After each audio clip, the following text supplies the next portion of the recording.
DCC ಬ್ಯಾಂಕಿನ ಅಧ್ಯಕ್ಷರು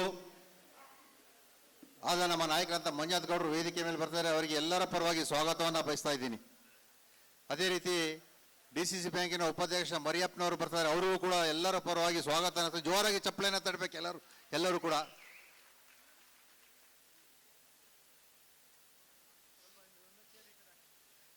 ಇವತ್ತು ರಮೇಶ್ ಅಣ್ಣನವರು ನಮ್ಮ ಊರಿನವರೇ. ಈ ಜಿಲ್ಲೆಯಾದ್ಯಂತ ಎಲ್ಲ ನಮ್ಮ ಕಾಂಗ್ರೆಸ್ ಪಕ್ಷದ ಮುಖಂಡರು ಕಾರ್ಯಕರ್ತರು ಸಾಕಷ್ಟು ಸಂಖ್ಯೆಯಲ್ಲಿ ಬಂದಿದ್ದೀರಾ. ನಿಮಗೆಲ್ಲರೂ ಕೂಡ ಕಾಂಗ್ರೆಸ್ ಪಕ್ಷದ ಪರವಾಗಿ ವಿಶೇಷ ಅಭಿನಂದನೆ ಕೂಡ ಈ ಸಂದರ್ಭದಲ್ಲಿ ಸಲ್ಲಿಸ್ತಾ ಇದ್ದೀನಿ. ನಾನು ರಮೇಶ್ ಅಣ್ಣನವರಿಗೆ ಚಿಕ್ಕ ವಯಸ್ಸಿಂದನೂ ಕೂಡ ನೋಡ್ತಾ ಬಂದಿದ್ದೀನಿ. ಅವರು ಮೂಲತಃ ಅವರ ಕುಟುಂಬ ಸೌತ್ ಕೇಂದ್ರದವರು. ಅವರೆಲ್ಲರೂ ಕೂಡ ಸೌತ್ ಕೇಂದ್ರದ ಭದ್ರಾವತಿಯಲ್ಲಿ ಬಂದು ಭದ್ರಾವತಿಯಲ್ಲಿ ನೆಲೆಸಿ ಯೂನಿವರ್ಸಿಟಿಯಲ್ಲಿ ಒಬ್ಬ ನೌಕರನಾಗಿ ಸೇವೆಯನ್ನು ಸಲ್ಲಿಸಿ ಇವತ್ತು ಈ ಮಟ್ಟಕ್ಕೆ ಬಂದಿದ್ದಾರೆ ಅಂತ ಹೇಳಿದ್ರೆ ಅವರ ಪ್ರಾಮಾಣಿಕತೆ, ಅವರ ನಿಷ್ಠೆ ಇರೋದ್ರಿಂದ ಇವತ್ತು ಜಿಲ್ಲಾಧ್ಯಕ್ಷ ಸ್ಥಾನಮಾನ ಅವರಿಗೆ ಭಗವಂತ ದೇವರು ಅವ್ರಿಗೆ ಕೊಟ್ಟಿದ್ದಾನೆ. ಅವರಿಗೆ ಒಳ್ಳೇದಾಗಲಿ ಅಂತೇಳಿ ಈ ಶುಭ ಸಂದರ್ಭದಲ್ಲಿ ನಾನು ವಿಶೇಷ ಅಭಿನಂದನೆ ಸಲ್ಲಿಸ್ತೀನಿ. ಜೊತೆಗೆ ಅವರು ಯೂನಿವರ್ಸಿಟಿಯಲ್ಲಿ ಇರುವಾಗಲೇ ಭಾಳ ಚಿಂತನೆಯನ್ನು ಮಾಡ್ತಾಯಿದ್ರು. ಆ ಚಿಂತನೆ ಏನು ಅಂತ ಹೇಳಿದ್ರೆ ಹಿಂದುಳಿದ ವರ್ಗದ ಪರವಾಗಿ, ದಲಿತರ ಪರವಾಗಿ, ಅಲ್ಪಸಂಖ್ಯಾತರ ಪರವಾಗಿ ಸಾಕಷ್ಟು ಖಂಡನೆಯನ್ನು ಮಾಡ್ತಾಯಿದ್ರು. ಅಲ್ಲಿ ಡ್ಯೂಟಿ ಮಾಡುವಂಥ ನೌಕರರಿಗೆ ಏನೇ ಅನ್ಯಾಯ ಆದರೂ ಕೂಡ ಆ ಸಂದರ್ಭದಲ್ಲಿ ಹೋರಾಟವನ್ನು ಮಾಡಿ ಎಲ್ಲರೂ ಕೂಡ ನ್ಯಾಯವನ್ನು ಒದಗಿಸ್ಕೊಡ್ತಾ ಇದ್ರು. ಅವರು ಇವತ್ತು ಯೂನಿವರ್ಸಿಟಿಯನ್ನು ಬಿಟ್ಟು ಹೆಚ್ಚು 6 ವರ್ಷ ಆಯ್ತಲ್ಲ, 8 ವರ್ಷ ಆಯಿತು. ಆ ಬಿಟ್ಟ ಮೇಲೆ ಆ ಸ್ಥಾನವನ್ನು ತುಂಬುವಂಥ ಒಬ್ಬ ವ್ಯಕ್ತಿಯಲ್ಲಿ ಯಾರೂ ನಮಗೆ ಯೂನಿವರ್ಸಿಟಿಯಲ್ಲಿ ಸಿಕ್ಕಿಲ್ಲ. ಮುಂದಿನಗಳಲ್ಲಿ ಸಿಗ್ಬೋದು ಅಂತೇಳಿ ಕೂಡ ನಾನು ಅನಿಸ್ತೀನಿ ಸ್ನೇಹಿತರೆ. ಜೊತೆಗೆ ತಾವೆಲ್ಲರೂ ಕೂಡ ಇವತ್ತು ಬಂದಿದ್ದೀರಾ.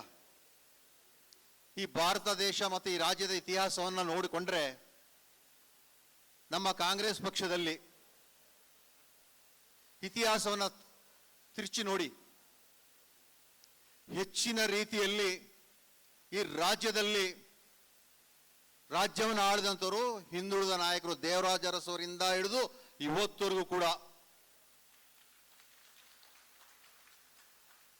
ಧರ್ಮಸಿಂಗ್ ಅವರು ಹಿಂದುಳಿದ ಜಾತಿಯಲ್ಲಿ ಸಣ್ಣ ಪ್ರಮಾಣದಲ್ಲಿರುವಂಥ ಒಂದು ಜನಸಂಖ್ಯೆ, ಅವರನ್ನು ನಮ್ಮ ಕಾಂಗ್ರೆಸ್ ಪಕ್ಷ ಮುಖ್ಯಮಂತ್ರಿಯನ್ನ ಮಾಡಿದೆ. ಧರ್ಮಸಿಂಗ್ ಅವರನ್ನ ಮುಖ್ಯಮಂತ್ರಿ ಮಾಡಿದೆ. ಬಂಗಾರಪ್ಪನವರಿಗೆ ಮುಖ್ಯಮಂತ್ರಿ ಮಾಡಿದೆ. ಈಗ ಹಾಲಿ ಸಿದ್ದರಾಮಯ್ಯನವರು ಕೂಡ ಇದ್ದಾರೆ. ಇವರೆಲ್ಲರೂ ಕೂಡ ಹಿಂದುಳಿದ ವರ್ಗದಿಂದ ಬಂದಂತ ಮಹಾನ್ ನಾಯಕರು. ಲಿಂಗಾಯತರನ್ನು ಕೂಡ ಮಾಡಿದ್ದೀವಿ ಕಾಂಗ್ರೆಸ್ ಅಲ್ಲಿ, ಒಕ್ಕಲಿಗರು ಕೂಡ ಮಾಡಿದ್ದೀವಿ. ನಮ್ಮ ಕಾಂಗ್ರೆಸ್ ಪಕ್ಷಕ್ಕೆ ಅಂತ ಮಹತ್ವದಂತ ತತ್ವ ಸಿದ್ಧಾಂತ ಇರೋದು ಏನಾರ ಇದ್ರೆ ಅದು ನಮ್ಮ ಕಾಂಗ್ರೆಸ್ ಪಕ್ಷ ಅಂತೇಳಿ ಈ ಸಂದರ್ಭದಲ್ಲಿ ನಾನು ಹೇಳಲಿಕ್ಕೆ ಇಷ್ಟಪಡ್ತೀನಿ. ಇದೇ ಜನತಾ ಪಕ್ಷನು ಆಡಳಿತ ಮಾಡಿದೆ. ಯಾರು ಒಬ್ಬ ಹಿಂದುಳಿದ ನಾಯಕನಿಗೆ ಯಾರು ಮುಖ್ಯಮಂತ್ರಿ ಮಾಡಿರೋದು ಉದಾಹರಣೆ ಇದೆಯಾ ತೋರಿಸಿ. ಬಿಜೆಪಿ ಅಧಿಕಾರ ಮಾಡಿದೆ. ಈ ಕಾರ್ಯಕ್ರಮಕ್ಕೆ ನಮ್ಮ ನಾಯಕರಂತ ಶ್ರೀಕಾಂತ್ ಅಣ್ಣವರು ಬರ್ತಾರೆ. ಅವರಿಗೆ ನಾನು ಸ್ವಾಗತವನ್ನು ಕೋರ್ತಾ ಇದ್ದೀನಿ. ಬಿಜೆಪಿ ಸರ್ಕಾರ ಮಾಡಿದೆ.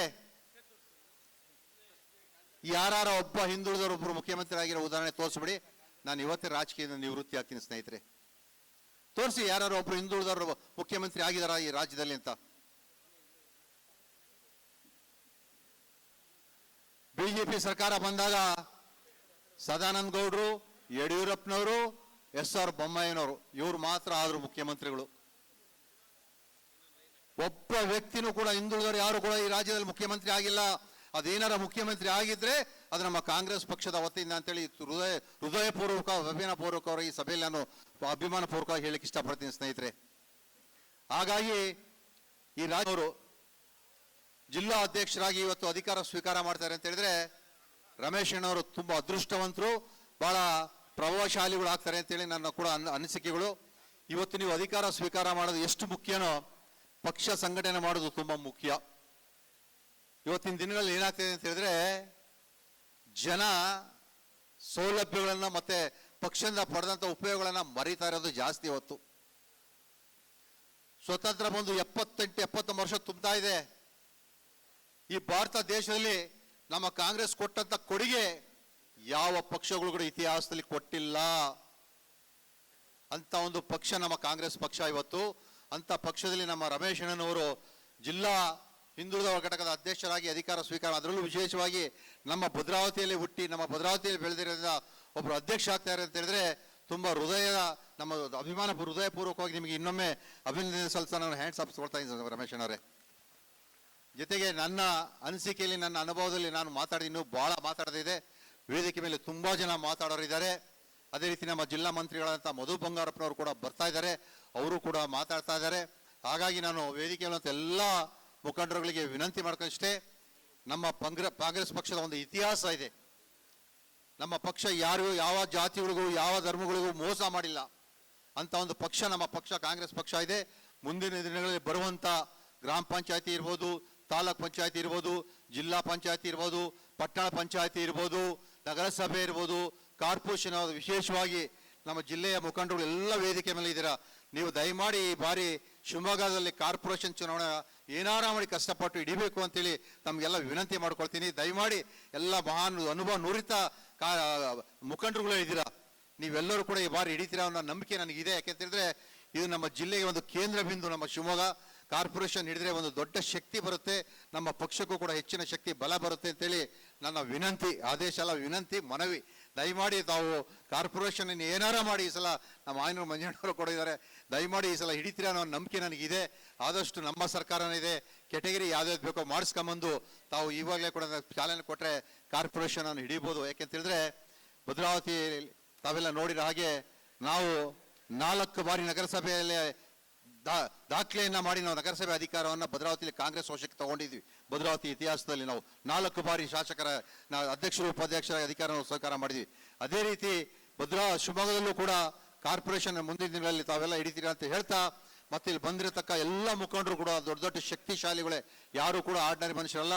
ತಾವೆಲ್ಲರೂ ಕೂಡ ಮುಂದಿನ ದಿನಗಳಲ್ಲಿ ನಡೆಯುವಂಥ ಸ್ಥಳೀಯ ಸಂಸ್ಥೆ ಚುನಾವಣೆಯಲ್ಲಿ ನಮ್ಮ ಕಾಂಗ್ರೆಸ್ ಪಕ್ಷವನ್ನು ಗೆಲ್ಲಿಸಿ ಹೆಚ್ಚಿನ ಶಕ್ತಿಯನ್ನು ಕೊಡಬೇಕು.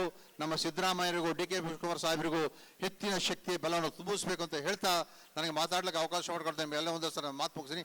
ಜೈ ಹಿಂದ್, ಜೈ ಕರ್ನಾಟಕ.